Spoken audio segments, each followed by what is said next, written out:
स्वागत है आपका और एक नए वीडियो में और एक नए टॉपिक के साथ। Pakistan public making fun on police and Pakistan army crazy fight. तो अभी ये देखना बाकी था हमें। ये देखना बाकी नहीं था, ये पहले से वहां हो रहा है। तो चलिए दोस्तों, पहले वीडियो स्टार्ट करते हैं। आशा करेंगे पसंद आएगा, और पसंद आए तो लाइक और शेयर जरूर से कर दीजिएगा। और चैनल पर पहली बार है, सब्सक्राइब नहीं किया तो साथ में सब्सक्राइब भी कर दीजिएगा। चलिए स्टार्ट। आजगिन को उठाया गया,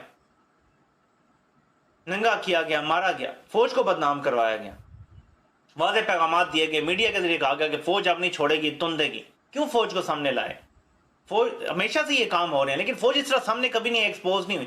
वीडियो के मुताबिक बहावल नगर के थाना मदरसा में फौज के 40 से 50 अफराद ने धावा बोला और वहां मौजूद पुलिस एहलकारों पर तशद्दुद किया।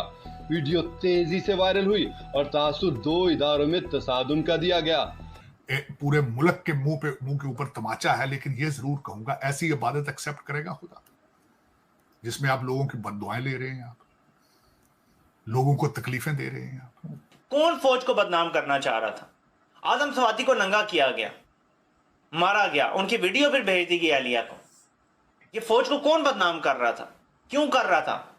आज तक 75 साल हो गए हैं और हम जो है वो पाकिस्तान के साथ मुसलसल जो है ना अपनी वफादारी शो कर रहे हैं, दिखा रहे हैं, दे रहे हैं। ठीक है, आज तक आप मुझे बताएं गिलगित बल्तिस्तान में आज तक कोई सेसेशनिस्ट मूवमेंट नहीं। इंडिया और पाकिस्तान के कल्चर में आपको क्या लगता है कितनी सिमिलैरिटी है? पहले कम थी, अब तो बहुत ज्यादा हो गई है। जब से ट्रेंड्स चेंज हुए हैं ना, तो अब तो पाकिस्तान पूरा इंडिया ही बन गया, कुछ कोई डिफरेंस नहीं है। कि पाकिस्तान में ऐसे किरदारों को नेम एंड शेम करना है। कोई भी सरकारी अफसर गलत काम करे, उसकी तस्वीरें सोशल मीडिया पर डालें और बताएं इसने क्या गलत काम किया है। हमारी इकोनॉमी की जो उस वक्त पोजीशन थी, उसकी रूट्स ये थी कि हमें फॉरेन एड आ रही थी। आर्टिफिशियल एक हमने बबल क्रिएट किया हुआ था, वो बाद में बस्ट हो गया। एक ऐसा हाइब्रिड मार्शल लॉ फौज ने पाकिस्तान में लगा दिया है कि किसी की माँ, बहन की, बेटी की, बीवी की इज्जत महफूज नहीं है, किसी का घर महफूज नहीं है। अब आप ये नहीं कह सकते यार मैं अपने घर में दरवाजा बंद करके बैठा हूं तो मैं यहाँ महफूज हूं। कोई भी महफूज नहीं है। उसमें लोगों ने एहराम पहन रखे थे जिन्होंने जद्दा उतर के उमरा करने जाना था। लोगों के साथ बच्चे थे, मरीज थे, सारे थे, उनको ले जाया गया सीधा मदीना लेके गए। फिर वापसी पे फ्लाइट ने इस्लामाबाद जाना था, लेकिन उसको लाहौर लेके जाया गया। I get attracted towards their culture। मुझे उनके इवेंट्स और कल्चर बहुत अट्रैक्ट करता है। लेकिन उनके कुछ इवेंट्स ऐसे हैं जैसे Diwali, even though religious point से नहीं, लेकिन वो सारी चीज़ें बहुत अट्रैक्ट करती है। तो आई रियली वांट कि हम सामहाउ उस चीज़ को सेलिब्रेट करें, रिलीजन को साइड पे रख के। कि भारत से दोस्ती पाकिस्तान के अवाम के लिए कितनी खतरनाक है। में बस्ट हो गया। इंडिया ने 1990s में IITs पे पैसा लगाया। आज वो IITs के जरिए लोगों को वो गूगल पे चेयरमैन जो CEO बन जाते हैं, जो एक पॉपुलर बात है। ऑर्गेनाइजेशन, मल्टीनेशनल कंपनी, यूट्यूब कह लें आप।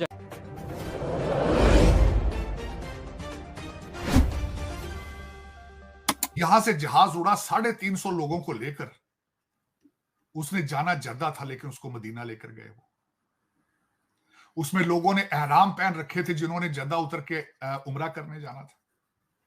लोगों के साथ बच्चे थे, मरीज थे, सारे थे, उनको ले जाया गया सीधा मदीना लेके गए।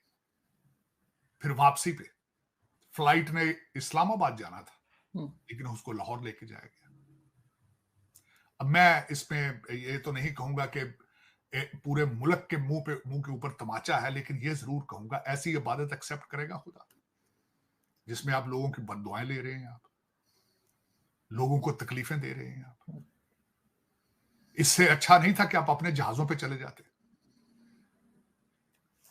इन सर्कमस्टांसेस में अब मैं आगे मजीद भी आपको बताऊंगा कि आपके हालात क्या है, मैं आज दुखी क्यों, आज जख्मी क्यों। आरजू, उसके बाद आपने एक चेयरमैन सेनेट को पिक किया है जिसमें एक सूबे के सेनेटर मौजूद ही नहीं, एक पार्टी उसके अंदर मौजूद ही नहीं है। वो जो चेयरमैन सेनेट आपने पिक किया है, उसका माजी आपको मुझे बताने की जरूरत नहीं है कि किस तरह के एलिगेशन थे। वो स्पीकर बने थे कौमी असेंबली के, तो वहां पे मुलाजमतों के लिए वो जेल में रहे कि उन्होंने इलीगल लोगों को वहां पे जामे बेबहा दी थी। फिर वो वजीर आजम बने। तो यहाँ की एक एक्ट्रेस जो थी, उसने पाकिस्तान के सारे कपड़े फाड़ दिए थे कि वो फ्लड में गई थी और उनका हार किसी ने, उन्होंने ना, हार तो खैर टर्किश ने दिया था, लेकिन इन्होंने अपनी पूरी फैमिली को जहाज में बुला लिया था तस्वीर खिंचवाने। अब वो चेयरमैन बन चुके हैं सेनेट के। अब पता नहीं नया ड्रामा क्या हो। इन सर्कमस्टांसेस में आगे चलता हूं तीसरे 1947 के अंदर से लेके 58 तक हमारे पास 56 तक कोई आइन नहीं था।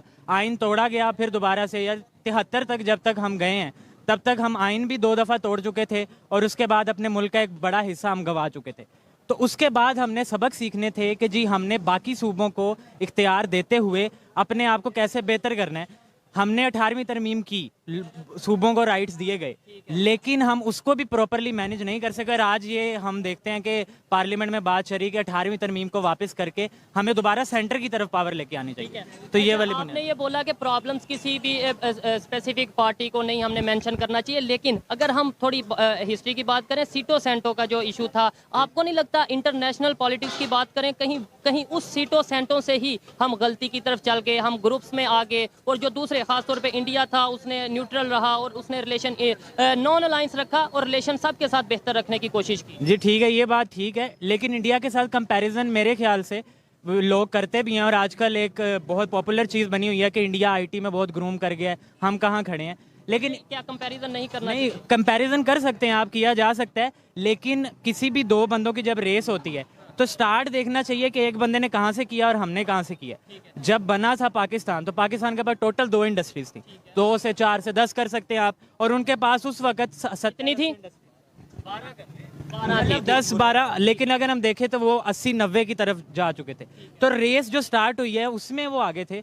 उसके अंदर दूसरी बात यह है कि उनके पास एक प्रॉपर पॉलिटिकल पार्टी थी जिसका नाम कांग्रेस है, और हमारे पास एक ऐसी पॉलिटिकल पार्टी थी जो मुख्तलिफ धड़ों से मिलकर बनी थी और उसने एक नेशनलिज्म का नारा लगा के लोगों को इकट्ठा किया था।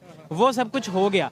इंडिया ने वो वाली बुनियाद को यूज़ करते हुए सीटो सेंटो जब हुआ तो वो एक मजबूत पोजीशन पे मौजूद थे, कांग्रेस वहाँ पे मौजूद थी, तो वो स्टैंड ले सकते थे। हमारे यहाँ पे डिक्टेटर पावर में था। अब हम दे देते हैं इल्ज़ाम सारा पॉलिटिकल पार्टीज को। पॉइंट पे चलता हूं। आपके सूबा सरहद वाले इस वक्त आपसे नाराज हैं कि शहबाज शरीफ साहब उनकी मर्जी का चीफ सेक्रेटरी नहीं वहां भेज रहे, ताकि ठेकों की कमीशन और वहां पे लूट मार जो है वो की जा सके। अब दूसरी एक उनको शिकायत है कि शहबाज शरीफ उनकी मर्जी का चीफ सेक्रेटरी नहीं भेज रहे, लेकिन पेशावर के जो मेयर हैं वो उनकी पार्टी के नहीं है, वो दूसरी पार्टी के, लेकिन वो अपनी मर्जी का अफसर अपने साथ चाहते हैं, वो पीटीआई वाले नहीं दे रहे। इस्लामाबाद के आईजी के ऊपर इस वक्त आपके मोहसिन नकवी साहब और मैडम पंजाब की चीफ मिनिस्टर, उनके आपस में झगड़ा शुरू हो चुका है। उसके बाद डार साहब जो है वो अपनी मिनिस्ट्री पे खुश नहीं है। तो इस वक्त अगर आप इन सर्कमस्टांसेस में आप आगे जाने की बजाय आप तो पीछे जा रहे हैं, मुसलसल पीछे जा रहे हैं।